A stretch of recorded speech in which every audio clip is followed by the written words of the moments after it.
For most of our history, human technology consisted of our brains, fire, and sharp sticks. While fire and sharp sticks became power plants and nuclear weapons, the biggest upgrade has happened to our brains. Since the 1960s, the power of our brain machines has kept growing exponentially, allowing computers to get smaller and more powerful at the same time.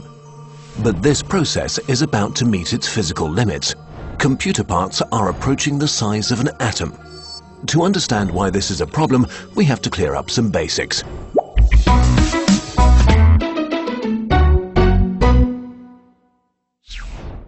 A computer is made up of very simple components doing very simple things, representing data, the means of processing it, and control mechanisms. Computer chips contain modules, which contain logic gates, which contain transistors. A transistor is the simplest form of a data processor in computers, basically a switch that can either block or open the way for information coming through. This information is made up of bits, which can be set to either 0 or 1. Combinations of several bits are used to represent more complex information. Transistors are combined to create logic gates, which still do very simple stuff. For example, an AND gate sends an output of 1 if all of its inputs are 1, and an output of 0 otherwise. Combinations of logic gates finally form meaningful modules, say for adding two numbers. Once you can add, you can also multiply, and once you can multiply, you can basically do anything. Since all basic operations are literally simpler than first-grade math, you can imagine a computer as a group of 7-year-olds answering really basic math questions. A large enough bunch of them could compute anything from astrophysics to Zelda. However, with parts getting tinier and tinier, quantum physics are making things tricky. In a nutshell, a transistor is just an electric switch. Electricity is electrons moving from one place to another, so a switch is a passage that can block electrons from moving in one direction. Today, a typical scale for transistors is 14 nanometers, which is about 8 times less than the HIV virus's diameter and 500 times smaller than a red blood cell's. As transistors are shrinking to the size of only a few atoms, electrons may just transfer themselves to the other side of a blocked passage via a process called quantum tunneling. In the quantum realm, physics works quite differently from the predictable ways we're used to, and traditional computers just stop making sense. We are approaching a real physical barrier for our technological progress. To solve this problem, scientists are trying to use these unusual quantum properties to their advantage by building quantum computers. In normal computers, bits are the smallest units of information. Quantum computers use qubits, which can also be set to one of two values. A qubit can be any two-level quantum system, such as a spin in a magnetic field or a single photon. 0 and 1 are this system's possible states, like the photon's horizontal or vertical polarization. In the quantum world, the qubit doesn't have to be in just one of those, it can be in any proportions of both states at once. This is called superposition.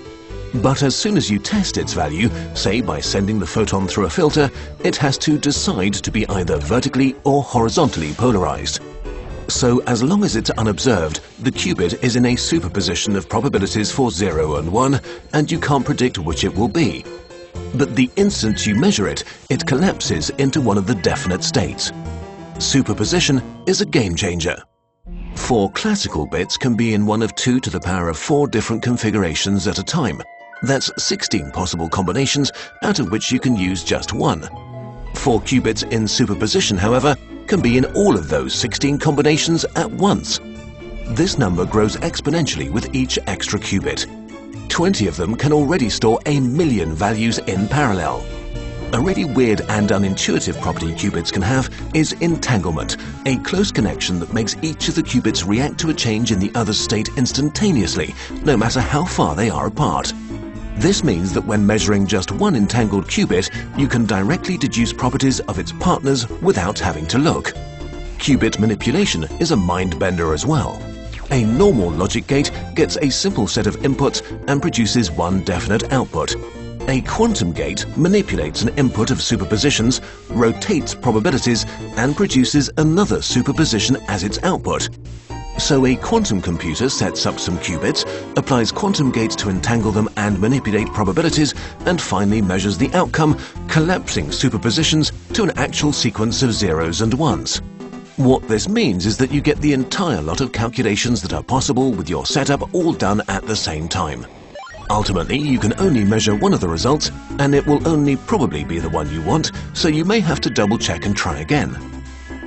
But by cleverly exploiting superposition and entanglement, this can be exponentially more efficient than would ever be possible on a normal computer. So while quantum computers will probably not replace our home computers, in some areas they are vastly superior. One of them is database searching. To find something in a database, a normal computer may have to test every single one of its entries. Quantum algorithms need only the square root of that time, which for large databases is a huge difference. The most famous use of quantum computers is Ronin IT security. Right now, your browsing, email and banking data is being kept secure by an encryption system in which you give everyone a public key to encode messages only you can decode. The problem is that this public key can actually be used to calculate your secret private key. Luckily, doing the necessary math on any normal computer would literally take years of trial and error.